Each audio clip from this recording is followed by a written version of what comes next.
नमस्कार जनरल साहब, बहुत बहुत स्वागत है आपका।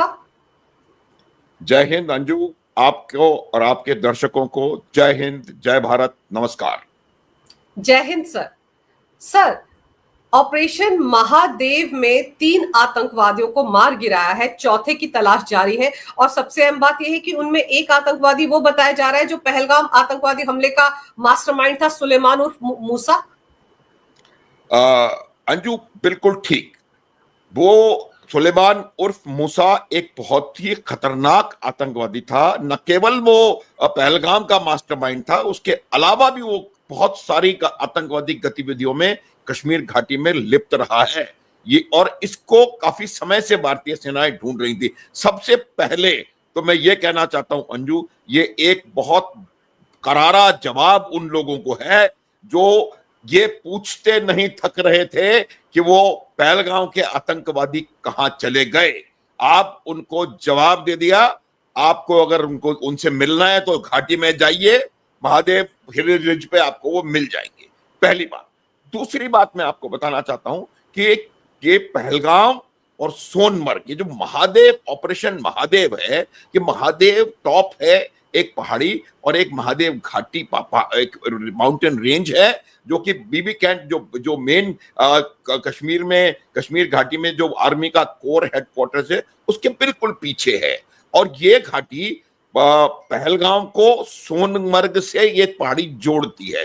पहलगाम और सोनमर्ग क्यों जरूरी है ये समझने की जरूरत है। ये इसलिए जरूरी है कि सोनमर्ग भी और पहलगाम भी दोनों दो जो रूट अमरनाथ जी की यात्रा के हैं, उन दोनों रूट्स के स्टार्ट पॉइंट्स हैं। एक पहलगाम में है, दूसरा सोनमर्ग के आगे सोनमर्ग में, आप सोनमर्ग ही माने, सोनमर्ग में बालटाल जगह है लेकिन सोनमर्ग है।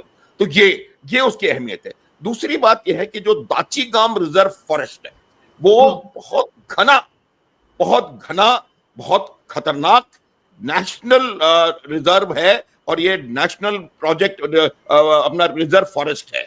और ये बहुत कठिन टेरेन वहां पर है और ये संभव है कि आप पहलगाम से या बैसारन से छुपते छुपाते बिना अपने आप को किसी भी पॉपुलेशन के सामने ओपन करके या पॉपुलेशन के सामने खुला करके आप छुपते छुपाते और सोनमर्ग की तरफ हरकत कर सकते हैं, या इस खतरनाक और बहुत घने दाचीगाम रिजर्व फॉरेस्ट में जाकर के अपनाह लेकर के वहां रह सकते हैं।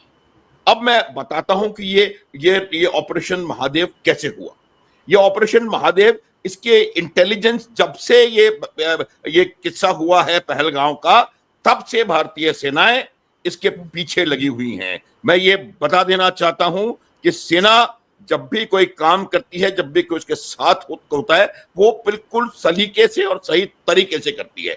अब इसका एक पीछे भी और इसके कुछ हुए थे, लेकिन 11 या 12 जुलाई को एक चाइनीज वहां पर कम्युनिकेशन नेटवर्क टाइप वहां पर खुला था, जिसको कि आर्मी ने इंटरसेप्ट किया और उसके आधार पे उन्होंने इस ऑपरेशन को प्लान किया।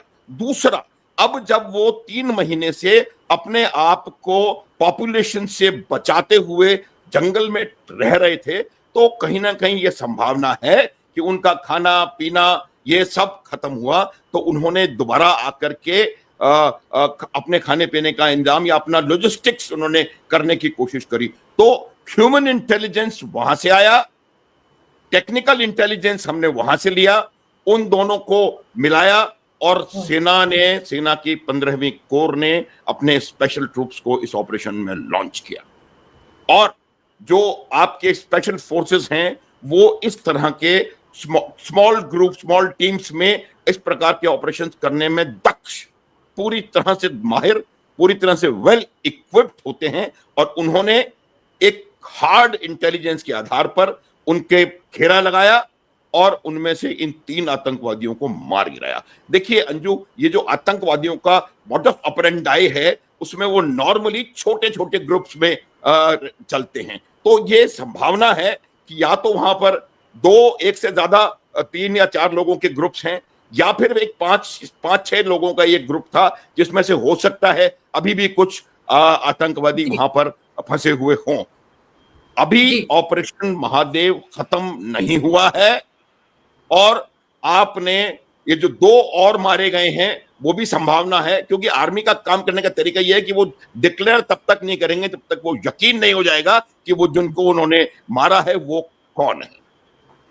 सर, जैसा आपने कहा ना कि ये पहलगाम से बालटाल का जो रास्ता है वो पूरा जंगली रास्ता है, जहां पे अंदर से जा रहे थे आबादी से छिपते छिपाते, और वहीं से आप याद कीजिए हमारी यात्रा इस वक्त जा रही है सर। तो ये तो हो सकता है कि वो जो यात्रा है वही इनके टारगेट पर हो। बिल्कुल बिल्कुल यही। आप देखिए कि जिस प्रकार का आर्म्स और गोला बारूद उनसे रिकवर हुआ है, कितने ग्रेनेड्स उनसे रिकवर हुए हैं, इसका अर्थ ये था कि वो किसी ना किसी एक्शन को करने के लिए तैयारी कर रहे थे, और एक्शन कुछ और नहीं हो सकता। मेरा ये मानना है कि वो लोग, पहली बात तो ये है कि वो छुपे हुए थे उन जंगलों में, क्योंकि उन जंगलों में से किस प्रकार से उनको बाहर निकालना इतना आसान नहीं है, खास करके आज की परिस्थिति जो मौसम की है।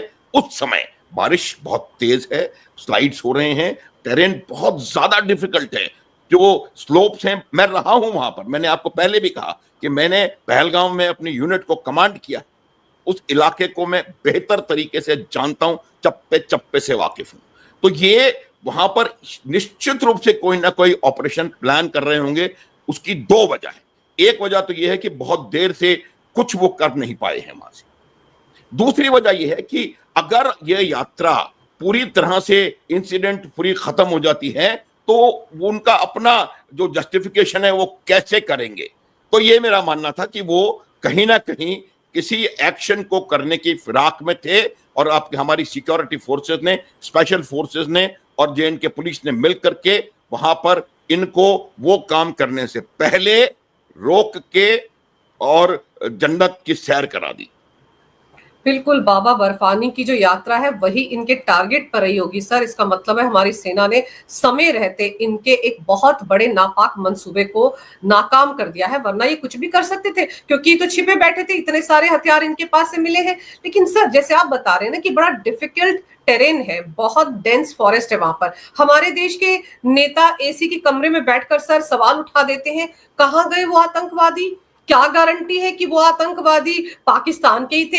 एनआईए सबूत दे। पी चिदम्बरम कांग्रेस के जमाने में सर फाइनेंस मिनिस्टर है, गृह मंत्री रहे हैं, वो ये सवाल उठा रहे थे, और फिर बाद में कहते हैं मेरे बयान को तोड़ मरोड़ कर पेश किया गया। आप पहले तय तो कर लें कि आप कहना क्या चाह रहे थे। अंजू देखिए, मैं आपको बिल्कुल सीधा जवाब देता हूं। उनका जो बयान था वो कांग्रेस की मानसिकता है। पाकिस्तान प्रेम, चीन प्रेम, और ये जो जो जो उनकी टैक्टिक्स है यहां पर, वोट बैंक की पॉलिटिक्स, वो तीनों चीजें मिलकर के उनके मुंह से निकली हैं। ये अभी की बात नहीं है, जब वो गृह मंत्री थे तब उन्होंने क्या कर लिया, जब वो भारत के फाइनेंस मिनिस्टर थे तब उन्होंने इनके जो टेरर फंडिंग के नेटवर्क है उनको ब्रेक करने के लिए, किसी भी चीज के लिए उन्होंने क्या कर लिया। क्या उन्होंने पूछा अपनी सरकार से कि बॉम्बे में वो कैसे पहुंचे, कसाब एंड पार्टी? उसके पहले हेडली साहब और उनके साथ 15 लोग पूरे हिंदुस्तान की रैकी करके चले गए, वो कहां से आए?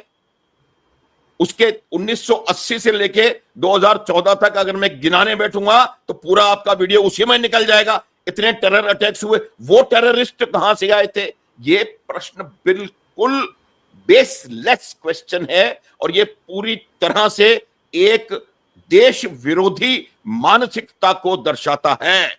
अगर आप ये कहना चाह रहे हैं कि जो पाकिस्तान चाह रहा है, पाकिस्तान से टीआरएफ ने 24 घंटे के अंदर क्लेम कर लिया था कि ये हमने किया है। पाकिस्तान के एक एयर वाइस मार्शल ने पुलवामा क्लेम कर लिया कि हमने टैक्टिकल ब्रिलियंस वहां पर दिखाई है। हर जगह वो क्लेम कर रहे हैं और हम उनकी मदद कर रहे हैं, ये कह के कि क्या ये वो लोग पाकिस्तानी थे, इसका क्या सबूत है? अब इनका ये, क्योंकि इनका काम करने का तरीका वही है। अगर ये उनके राज में हुआ होता तो वो उन्होंने 6 साल लगाए होते ये पता लगाने के लिए कि भाई ये क्या हुआ, कहां से हुआ। हमने पहले उसका जवाब दिया, ऑपरेशन सिंदूर लॉन्च किया, उसके पहले हमने एक कोर्सिव डिप्लोमेटिक ऑफेंसिव लॉन्च किया पाकिस्तान के ऊपर। इंडस वाटर ट्रीटी, ट्रेड बंद, बॉर्डर बंद, वीजा कैंसिल, बंदरगाह बंद, एयर स्पेस बंद। और उसके बाद तो ये इन्होंने इसीलिए पूछा क्योंकि इन्होंने फिर एनआईए को बोलना था, फिर उन्होंने अमेरिका को बोलना था, फिर चाइना को बोलना था, पता लगाओ यार ये कौन है। तो ये जो बात है, ये मेरे हिसाब से इससे ज्यादा देश के अहित में या देश का हित ना करने वाला स्टेटमेंट कोई हो नहीं सकता जो कि कांग्रेस के इतने बड़े लीडर के साथ के उससे आ रहा है। और अगर अब वो बचना चाहते हैं कि मैंने ये बोला नहीं था, तोड़ा मरोड़ा, ये कोई इसमें संदेह नहीं है कि ये उनकी मानसिकता है। जो आज राजनाथ सिंह जी ने पार्लियामेंट में कहा कि क्या किसी विपक्षी नेता ने यह सवाल पूछा कि हमने पाकिस्तान का क्या क्या नुकसान किया? किसी ने पूछा? किसी ने? एक ने भी नहीं। उनको सिर्फ एक बात लगी है, क्योंकि राफेल को नीचे गिराना है, उसके लिए कहीं ना कहीं से इनके पास कुछ आ रहा है। Let's not go into details. तो वो ये चाहते हैं कि कोई तरीका निकले जिससे कि हम ये बता दें कि राफेल जो है वो बेकार जहाज है और उसको दुश्मन ने गिरा लिया। आपको डीजीएमओ, डीजीएओ, डीजीएनओ ने बता दिया कि नहीं हुआ, हमारे सारे पायलट्स आ गए हैं। सीडीएस ने जाके सिंगापुर में बता दिया। आपका जो जकार्ता में डिफेंस अटैचे है उसने बता दिया। भाई आप दूसरे देश से लड़ाई लड़ रहे हैं तो आप क्या ये मान के चलेंगे कि हम तो मारते जाएंगे और वो चुपचाप बैठ के? लड़ाई है वो, हर लड़ाई में नुकसान होता है। ये बात आप उठा करके देख लें इतिहास कि 65 में हमारे कितना नुकसान हुआ था, उनके कितना नुकसान हुआ था जी। हर एक का नुकसान होता है। हमने हमेशा जितने, अगर उनके 4000 मारे हैं तो हमारे भी 2000 मरते हैं, तो आप उनके 4000 का पूछिए ना। तो ये मेरा मानना है कि ये मानसिकता का एक दिखाता है बिल्कुल साफ, और वो मानसिकता यही है। और इसी को अब अगले 5 साल तक पाकिस्तान कोट करता रहेगा, चाहे वो यूनाइटेड नेशंस हो, चाहे वो यूनाइटेड स्टेट्स हो या कहीं भी हो, इसी बात को कोट करता रहेगा। आप ये देखें कि ऑपरेशन सिंदूर के दौरान भी, ऑपरेशन सिंदूर के तुरंत बाद भी जितने हमारे लीडर्स के वीडियोस पाकिस्तान की मीडिया में चल रहे थे, उतने उनके खुद के नहीं थे। तो ये आपकी मानसिकता को दर्शाता है। अंजू सर, ये जो बहस इस वक्त लोकसभा में चल रही है, आप सोचिए उसमें भी तो ये लोग पाकिस्तान को हेडलाइंस दे रहे हैं ना, उनको कवर फायर दे रहे हैं। आप सोचिए वो जो गौरव गोगोई हैं, राहुल गांधी के बड़े नजदीकी हैं, वो क्या सवाल पूछते हैं कि डिफेंस मिनिस्टर ने ये नहीं बताया कि वो आतंकवादी वहां आए कैसे थे। सर, क्या यूपीए ने बताया था कि वो 10 आतंकवादी मुंबई कैसे आए थे, कौन से रूट से आए थे? देखो अंजू, मैं इस बात का एक लाइन में जवाब देना चाहता हूं। या तो आप ये सिद्ध कर दें कि 1947 से लेकर के 2014 तक एक भी इन्फिल्ट्रेशन नहीं हुआ, एक भी आतंकवादी नहीं आया। आप देखें कि ये जो आतंकवाद, ये जो इन्फिल्ट्रेशन है और ये जो गजवाए हिंद को फ्यूल करने के लिए वहां से टीमें आती हैं, वो पिछले 80 सालों से लगातार चली आ रही हैं। अब मैं फिर बता रहा हूं, मैं आपको गिनवा सकता हूं कि जब से जियाउल हक ने कहा था to bleed India by 1000 cuts, ये उसने कल नहीं कहा, अब तो वो है ही नहीं, कहेगा कैसे? ये उसने उस समय कहा था जब आपके पास 410 सीटें थी पार्लियामेंट के अंदर। तो मैं अंजू ये बता रहा हूं कि अगर हम इनका गिनना शुरू कर दें कि कितने इन्फिल्ट्रेशंस उस दिन के बाद से, जब से इन्होंने ये स्ट्रेटेजी लॉन्च करी है to bleed India by 1000 cuts, उससे लेकर के 2014 तक कितने इन्फिल्ट्रेशंस हुए हैं, कितने हमारे सैनिक उनकी वजह से मारे गए हैं, कितने आतंकवादी हमले हुए हैं, कितने जयपुर ब्लास्ट हुआ, 26/11 हुआ, बॉम्बे में सीरियल ब्लास्ट हुआ, कहीं और ब्लास्ट हुआ, ये कितने हुए हैं, इनकी गिनती नहीं हो सकती। अगर फिर भी वो हमसे पूछना चाहते हैं कि ये कहां से आए, तो आप पहले उन प्रश्नों का जवाब दे दो। और इसका जवाब अब मैं देता हूं कि ये कहां से आए, ये पाकिस्तान से आए, ये जवाब है इसका। और जब वो पाकिस्तान से आए, फिर आप पूछ रहे हो कि पाकिस्तानी तो वो है नहीं, आपको कैसे पता? मैं जवाब दे रहा हूं, पाकिस्तान से आए, और वो पाकिस्तान से आए और उसका जवाब पाकिस्तान के 9 आतंकी अड्डों को तबाह करके 100 से ज्यादा आतंकवादियों को समाप्त करके जहन्नम की सैर करा के भारतीय सेनाओं ने दे दिया। इंडस वाटर ट्रीटी को सस्पेंड करके, सारा ट्रेड बंद करके दे दिया जवाब। सर, अमेरिका तक ने टीआरएफ को, जो जैश ए मोहम्मद का ही एक विंग है, उस पर बैन लगा दिया। कांग्रेस के लोगों को जाकर अमेरिका से पूछ लेना चाहिए कि आपने टीआरएफ पर बैन क्यों लगाया। टीआरएफ पे बैन इसीलिए लगाया ना क्योंकि पहलगाम आतंकवादी हमले में उसी के आतंकवादी शामिल थे। टीआरएफ ने खुद स्वीकार कर लिया था कि हमने पहलगाम आतंकवादी हमला करवाया। टीआरएफ पाकिस्तान के जैश ए मोहम्मद का विंग है। ये सारी बातें अगर आम हिंदुस्तानी समझ रहा है सर, तो कांग्रेस के नेताओं की समझदारी में ये बातें नहीं पड़ती। बिल्कुल सही, आप बिल्कुल सही कह रहे हो। मैं यही कह रहा हूं आपको कि मानसिकता, जो उनका विचार है, वो राष्ट्र विरोधी है शुरू से आखिर तक। अब आप देखिए, टीआरएफ ने जिस दिन ये हुआ था, मैंने पहले भी बताया, अभी 10 मिनट पहले, कि उस दिन इन्होंने एक्सेप्ट कर लिया था कि हमने किया। फिर बाद में जब इनको लगा कि बहुत पिटाई होगी तो उन्होंने इससे दूर होने की कोशिश करी, उन्होंने स्वयं मान लिया। उसके बाद जब यूनाइटेड नेशंस सिक्योरिटी काउंसिल में रेजोल्यूशन बनाया जा रहा था, तो पाकिस्तान, क्योंकि सिक्योरिटी काउंसिल का नॉन परमानेंट मेंबर है, उन्होंने वहां पर पूरा एड़ी चोटी का जोर लगा करके टीआरएफ का नाम हटवाया उस स्टेटमेंट में से। और उसी टीआरएफ को क्यों हटवाया? भाई, अगर वो आपका ऑर्गेनाइजेशन नहीं है, आपको उससे कुछ लेना देना नहीं है, तो फिर आप उसके लिए क्यों हटवा रहे हो? क्योंकि उनको मालूम था, उन्होंने एक्सेप्ट किया कि टीआरएफ हमारा है, और उन्होंने कुछ नहीं किया। अब जब अमेरिका ने टीआरएफ को बैन कर दिया, उसको आतंकवादी संगठन घोषित कर दिया, तो अब उनके वही डिप्टी प्राइम मिनिस्टर दार साहब, वो यही कह रहे हैं कि आप करिए बैन, अगर आपके पास कोई प्रमाण है तो बिल्कुल ठीक है। ये वही है जो पहले अपनी खुद की सेनेट में बस चिल्लाए कह रहा था कि मैंने टीआरएफ का वहां से नाम हटवा दिया। और यही भाषा, इसी चीज को, स्टेटमेंट को सर्टिफाई कर रहे हैं हमारे कुछ नेता। उनसे ये प्रश्न किया जाना चाहिए। अब वो जाकर के पूछे अमेरिका से, ट्रंप से, या जिससे भी, कि भाई आपने टीआरएफ को क्यों बैन किया? क्योंकि वो शामिल था पहलगांव में, इसलिए बैन किया। यह जवाब है चिदंबरम के स्टेटमेंट का कि क्या वो पाकिस्तानी थे। ये जवाब है।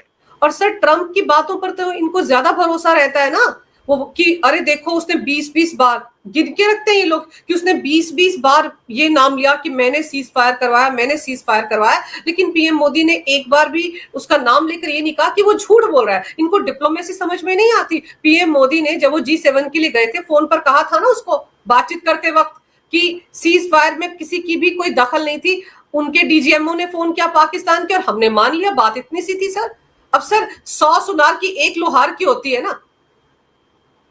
बिल्कुल बिल्कुल। देखिए, न केवल G7 के समय, उसके पहले भी जब ऑपरेशन सिंदूर खत्म हो गया, उसके बाद शाम को 7 बजे प्रधानमंत्री ने देश के नाम एड्रेस किया था।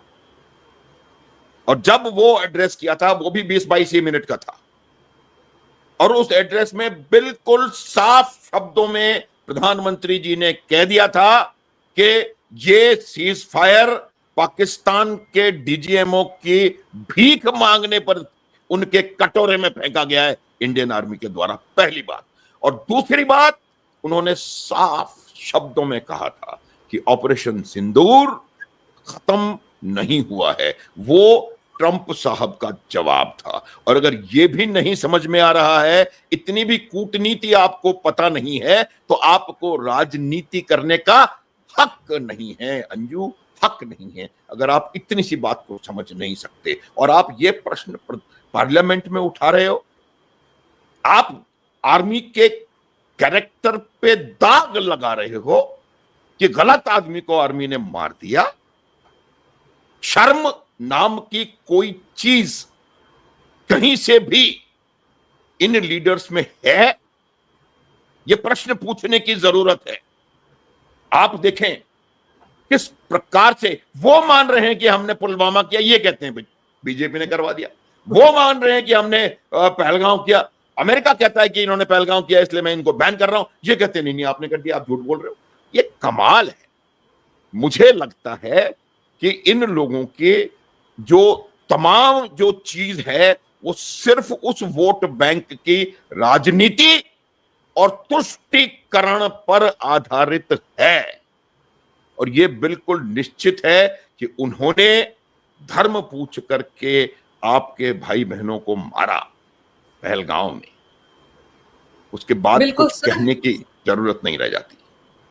बिल्कुल सही कह रहे हैं आप सर। डिफेंस मिनिस्टर ने भी तो सदन में कहा है ना कि धर्म पूछकर मारा है, तो अब इसमें कुछ शक शुबा कहीं रहता नहीं है। लेकिन सर क्या है ना कि ऑपरेशन सिंदूर पर बहस चाहिए, स्पेशल सेशन चाहिए। जब बहस शुरू हो रही थी तो ड्रामा चल रहा था, नहीं एसआईआर पे चर्चा कर लो। ये सब नौटंकियां कर करके खुद विपक्ष एक्सपोज हो गया पूरी तरह से। जो उसकी मैं वजह बता रहा हूं वो कैरेक्टर है इस ऑर्गेनाइजेशन का, जो हमारा विपक्ष है उसका चरित्र है, राष्ट्र विरोध का चरित्र है। ये लोग जाके गुपचुप समझौते करते हैं चीन से। उस व्यक्ति ने जिसने खुलेआम ये कहा कि मैंने 18 हिंदू कश्मीरी हिंदुओं को मौत के घाट उतारने के बाद गिनना बंद कर दिया, वो उस समय के प्रधानमंत्री के घर जाके डिनर करता है और फिर ये पूछते हैं आपसे। आपको ये सबको पता है क्या हुआ है 1990-91 में, क्या क्या किया गया है, मैं बोलना नहीं चाहता, लेकिन ये बात इनको समझ में इसीलिए नहीं आती क्योंकि देखिए इन्होंने इस प्रकार की बातचीत करके राजनीतिक तौर पे अपना इतना नुकसान स्वतः ही कर लिया है कि उनका इतना जबरदस्त नकारा गया है कि आप पिछले 3-4 इलेक्शन में डबल डिजिट को पार नहीं कर पाए। आपके पिछले 2 सदनों में लीडर ऑफ अपोजिशन कोई था नहीं क्योंकि जो मिनिमम रिक्वायरमेंट है वो नहीं कर पाए। इसका जवाब जनता ने दिया और जनता समझती है। मैं यही बता रहा हूं कि भारत के जो लोग हैं वो समझ रहे हैं कि हमने सिंदूर में क्या किया। देश जानता है, देश मानता है। अब ये इनको नहीं समझ में आ रहा तो ठीक है। सर वो पार्टी जिसके गृह मंत्री के समय में 2010 में 25 आतंकवादियों को, खूंखार पाकिस्तानी आतंकवादियों को बिना वजह सद्भावना के तौर पर रिहा कर दिया गया था, उस पार्टी का पूर्व गृह मंत्री सवाल उठाता है कि 3 आतंकवादी कहां चले गए। पहले वो बताए ना 25 आतंकवादी कहां चले गए और क्यों चले गए पाकिस्तान। बिल्कुल रंजू, वो जो 25 आतंकवादी थे उनमें से ही एक ने आपके पठानकोट में किया। और ये भी मैं बता सकता हूं कि ये भी संभव है कि ये जो 3-4 वहां पहलगांव में थे वो भी उन्हीं 25 में से 2-3 रहे होंगे। ये क्या होता है देखिए, आपकी सेनाएं, आपकी पैरामिलिट्री फोर्सेस, आपकी पुलिस फोर्सेस इतनी मेहनत करके प्राणों की आहुतियां दे करके आपको लाला करके टेररिस्ट पकड़ के दे रही हैं और आप छोड़ रहे हो। ये मेरे समझ से परे है। और छोड़ा आपने, फिर उसी ने पठानकोट कर दिया, उसी ने शायद उड़ी कर दिया, उसी ने शायद पहलगाम भी कर दिया। और उसके बाद आप सवाल पूछ रहे हैं कि जिन्होंने पहलगाम किया वो कहां गए या कहां से आए। वो वहीं से आए जिनको कि आपने छोड़ा। पठानकोट करने वहीं से आए जिनको कि आपने छोड़ा। तो ये प्रश्न ना करें तो आपकी सेहत के लिए बेहतर होगा।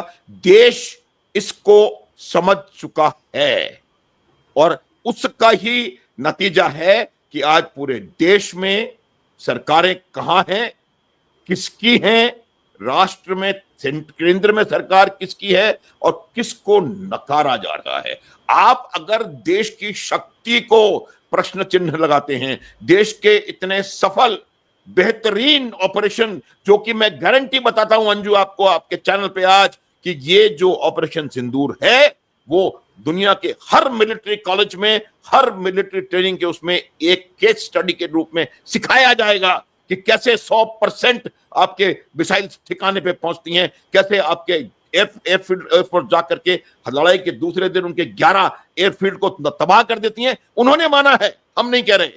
नवाज शरीफ अब शहबाज शरीफ कहते हैं कि 2:30 बजे मेरे पास मुनीर साहब का फोन आया कि नूर खान पे हमला हो गया, रहीम यार खान चला गया।